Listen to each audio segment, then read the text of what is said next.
So students, welcome back to our channel. Last video में we were discussed about acceleration and velocity. आज motion का हम तीसरा topic cover करने जा रहे हैं. तीसरा वीडियो है ये मोशन का. जिसको भी एक्सेलरेशन और वेलोसिटी में दिक्कत हो वो मेरा प्रीवियस वीडियो देख सकता है. तो आज हम ग्राफ्स के बारे में पढ़ेंगे. तो चलिए स्टार्ट करते हैं. डिफरेंट टाइप्स ऑफ ग्राफ्स जैसे कि हमारा हो गया distance time velocity time graph. इसको पढ़ने से पहले हम थोड़ा सा ब्रीफ आइडिया ले लेते हैं कि ग्राफ होता क्या है. तो ग्राफ की डेफिनेशन ये होती है, graph is defined as the pictorial representation of information which is the two dimensional drawing explaining the relationship between dependent and independent variables. अब ये तो हो गई आपकी लिखने के लिए कि आप अगर आपसे पूछता है कोई कि ग्राफ होता क्या है, अगर इसको किसी ने कहा कि आप डिफाइन करिए तो इसको आप डिफाइन कैसे करेंगे. ये हमारा होता है, इसको हम बोलते हैं कार्टेशियन प्लेन. अब इसकी ये जो हॉरिजॉन्टल लाइन होती है ये हमारी एक्स एक्सिस होती है. इस पे हमारा इंडिपेंडेंट वेरिएबल नोट होता है, डिनोट होता है. और ये जो हमारा वर्टिकल लाइन है इसको हम वाई एक्सिस से डिनोट करते हैं. और जो हमारा डिपेंडेंट होगा, जो हमारा डिपेंडेंट वेरिएबल होगा वो वाई एक्सिस यानी कि वर्टिकल लाइन पे डिनोट किया जाएगा. वही यहाँ पे लिखा भी है, independent variables are represented on the horizontal line known as X axis, जिसको हम एक्स एक्सिस कहते हैं, while the dependent variable are represented on the vertical line known as y axis. अब जैसे कि हम वेलोसिटी और टाइम की बात करें, वेलोसिटी टाइम ग्राफ की, तो इस ग्राफ में जो हमारा टाइम है ये इंडिपेंडेंट वेरिएबल है. टाइम किसी पे डिपेंड नहीं करेगा. वाइल जो हमारा वेलोसिटी है, वेलोसिटी हमारी डिपेंड करेगी टाइम पे. कैसे? वेलोसिटी का फॉर्मूला क्या होता है? Distance per unit time.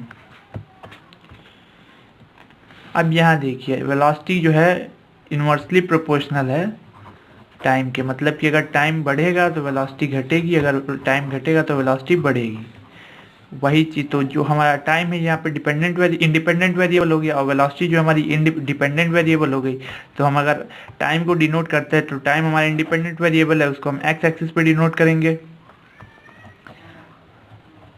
और सिंस हमारा वेलोसिटी डिपेंड कर रहा है टाइम पे, क्योंकि वो वरी करेगा टाइम के साथ, तो उसको हम वाई एक्सिस पे डिनोट करेंगे.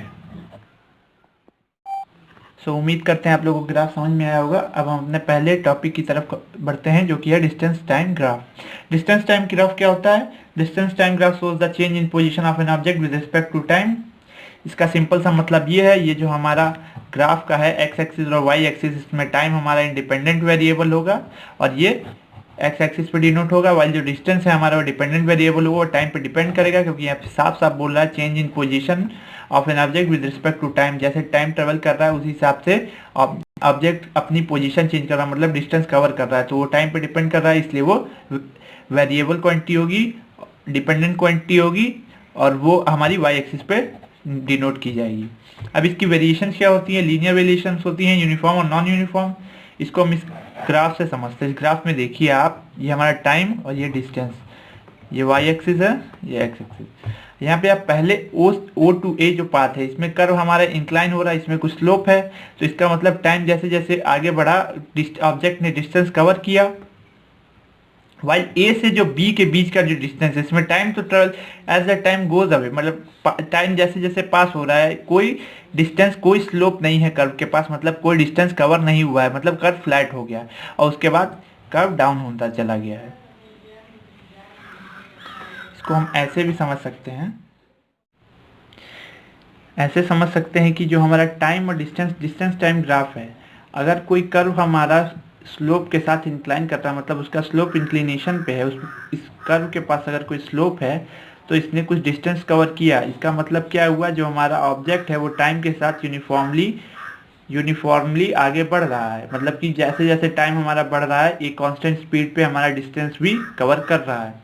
लेकिन यहीं आप ग्राफ बी में देखिए, टाइम तो पास हो रहा है, टाइम जैसे जैसे आगे बढ़ रहा है हमारा ऑब्जेक्ट कोई डिस्टेंस कवर नहीं कर रहा, वो एक सीधे स्ट्रेट लाइन में मूव कर रहा है. मतलब कि उसका कोई इस कर्व के पास कोई भी स्लोप नहीं है. स्लोप मतलब कोई भी इंक्लिनेशन नहीं है. इसका मतलब ये कर्व फ्लैट है और फ्लैट कर्व में हम जानते ही हैं, जैसा कि हमने पहले बताया था, कि कोई डिस्टेंस कवर नहीं होगा. तो इस ग्राफ में, इस टाइप के ग्राफ में कोई डिस्टेंस कवर नहीं हो रहा है, वाइल जो इस टाइप का ग्राफ है इसमें यूनिफॉर्म रेट से हमारा डिस्टेंस कवर हो रहा है। अब जो हमारा ग्राफ सी है, इसमें आप देखिए कुछ पर्टिकुलर टाइम तक तो हमारा डिस्टेंस बढ़ता है, फिर उसके बाद सडनली हमारा ग्राफ एक लीनियर कर्व की तरफ बढ़ जाता है। इसका मतलब क्या हुआ, इसमें हमारी जो ऑब्जेक्ट की स्पीड है वो नॉन यूनिफॉर्म है, मतलब कि इसकी जो वेलोसिटी होगी वो नॉन यूनिफॉर्म होगी। टाइम के साथ, टाइम के किसी भी क्वार्टर के साथ इसकी जो वेलोसिटी है वो वरी करती जाएगी। इस टाइप के मोशन को हम बोलते हैं नॉन यूनिफॉर्म मोशन, और ये कर्व है, ये नॉन यूनिफॉर्म कर्व है। डिस्टेंस टाइम ग्राफ का मेन पर्पस क्या होता है, वेलोसिटी निकालना। वेलोसिटी कैसे निकलती है, मान लीजिए ये जो हमारा ये कर्व है, ये डिस्टेंस टाइम ग्राफ है, ये हमारा टाइम और ये इधर की तरफ डिस्टेंस। अब इसमें दो पॉइंट्स है A and B. A point का टाइम, इस पर्टिकुलर टाइम t1 में जो हमारा ऑब्जेक्ट है उसने s1 डिस्टेंस कवर किया, और टाइम t2 में वो b तक गया, और b पॉइंट उसने s2 डिस्टेंस कवर किया। अब हमारे वेलोसिटी का फॉर्मूला क्या होता है, displacement per unit time. Displacement क्या होता है, distance between initial and final position of an object. Initial position s1, final position s2, इनके बीच का जो डिफरेंस होगा वो हमारा डिस्प्लेसमेंट होगा। और टाइम निकालने के लिए t2 माइनस t1 ये हम फॉर्मूला रखेंगे और हमारा वेलोसिटी निकल जाएगा। सो इस पे क्वेश्चन कर लेते हैं। With the help of graph find its velocity. और हमारा ग्राफ क्या दे रखा है कि पहले जो 10 सेकेंड्स है उसमें पॉइंट, हमारा जो ऑब्जेक्ट है उसने 25 मीटर का डिस्टेंस कवर किया, और उसके बाद 20 में 50 मीटर का। तो ये हमारा ए हो गया, ये हमारा बी हो गया। हमारा फॉर्मूला क्या था वेलोसिटी का, velocity is equal to s2 minus s1 upon t2 minus t1। s2 हमारा कितना है 50 माइनस 25 बाई 20 माइनस 10, ये हमारा आया 25 by 10 is equal to 2.5 metre per second. ये हुआ हमारा answer, velocity is equal to 2.5 metre per second answer. ये तो बात हो गई हमारी डिस्टेंस टाइम ग्राफ की। अब हम बात करते हैं अपने अगले ग्राफ की, जो है velocity time graph. Velocity time graph क्या होता है, वेलोसिटी टाइम ग्राफ होता है it is the graph of velocity against time. मतलब कि वेलोसिटी का जो हमारा ग्राफ होता है टाइम के साथ, मतलब कि एज द टाइम पासेस, अभी मतलब टाइम के साथ कैसे हमारी ऑब्जेक्ट की वेलोसिटी चेंज हो रही है, उसको हम कहते हैं वेलोसिटी टाइम ग्राफ। और उसको हम ग्राफिकल रिप्रेजेंटेशन में ऐसे डिनोट करते हैं, सिंस वेलोसिटी डिपेंड कर रहा है टाइम पे, कि टाइम के साथ कैसे वेलोसिटी चेंज होगा, टाइम हमारा इंडिपेंडेंट होगा अगेन, तो वो एक्स एक्सिस पे डिनोट किया जाएगा, वाइल जो हमारा वेलोसिटी है वो डिपेंडेंट है तो वो वाई एक्सिस पे डिनोट किया जाएगा। और इस कर्व का जो ये इंक्लिनेशन होगा, इसकी जो ये स्लोप होगी, वो हम यूज करते हैं पता करने के लिए कि एक्सेलरेशन क्या है। अब इसकी डेफिनेशन क्या हो गई, it is the graph of velocity against time shows us how the velocity changes with respect to time. The slope of velocity time graph determines its acceleration. Acceleration निकालने का फॉर्मूला क्या होता है, ये हमारा ऑब्जेक्ट A1, T1 पे उसकी velocity V1 थी, T2 टाइम में B पॉइंट पे उसकी वेलोसिटी V2 थी। अब हमारा एक्सेलरेशन का फॉर्मूला क्या होता है, change in velocity per unit time taken. मतलब चेंज इन वेलोसिटी मतलब V2 माइनस V1, और टाइम टेकन मतलब T2 माइनस T1। इस फॉर्मूले को यूज करेंगे, हमारा आंसर आ जाएगा। हम इस कर्व के हेल्प से एक्सेलरेशन डिफाइन कर लेंगे, एक्सेलरेशन पता कर लेंगे, एक्सेलरेशन निकाल लेंगे कितना होगा, एक्सेलरेशन मेजर कर लेंगे। होपफुली आप लोग समझ गए होंगे। चलिए इस पे क्वेश्चन कर लेते हैं, क्योंकि क्वेश्चन करने से ही हमारे फॉर्मूले हमको लर्न होंगे और हम समझ पाएंगे कि इन फॉर्मूलों का यूज कैसे करना है। तो पहला क्वेश्चन क्या है हमारा, find the acceleration of an object between 5 to 20 seconds. अब 5 सेकेंड्स पे हमारे जो ऑब्जेक्ट पॉइंट ए पे हमारे ऑब्जेक्ट ने की वेलोसिटी थी 15 metre per second. Point B 20 seconds पे हमारे ऑब्जेक्ट की वेलोसिटी कितनी है 30 मीटर पर सेकेंड। तो हमारे एक्सेलरेशन निकालने का फॉर्मूला क्या होगा, पहले चेंज इन वेलोसिटी निकाल लेते हैं। चेंज इन वेलोसिटी कितना हो जाएगा, V2 माइनस V1। V2 हमारा कितना है 30 माइनस V1 15, तो हमारा हो जाएगा ये 15 metre per second. Time taken कितना है हमारा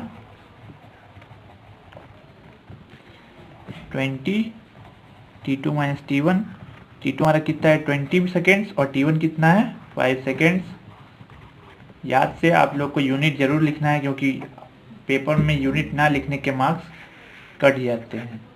ये हमारा हो गया 15 सेकेंड्स। अब हमारा जो एक्सेलरेशन का फॉर्मूला क्या होता है, v2 minus v1 upon t2 minus t1।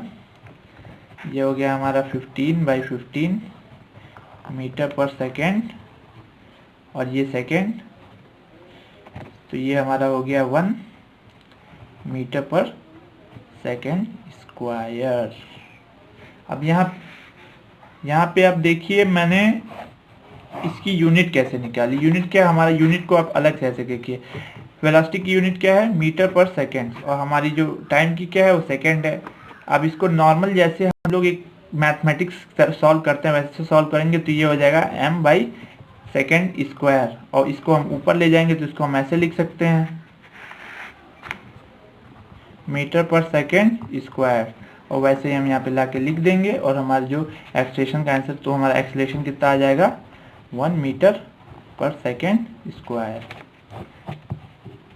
सो उम्मीद करते हैं कि आज के टॉपिक्स आपको समझ में आएंगे। नेक्स्ट वीडियो के साथ फिर मिलेंगे जल्दी, आगे के टॉपिक्स को कवर करेंगे, इक्वेशन ऑफ मोशंस।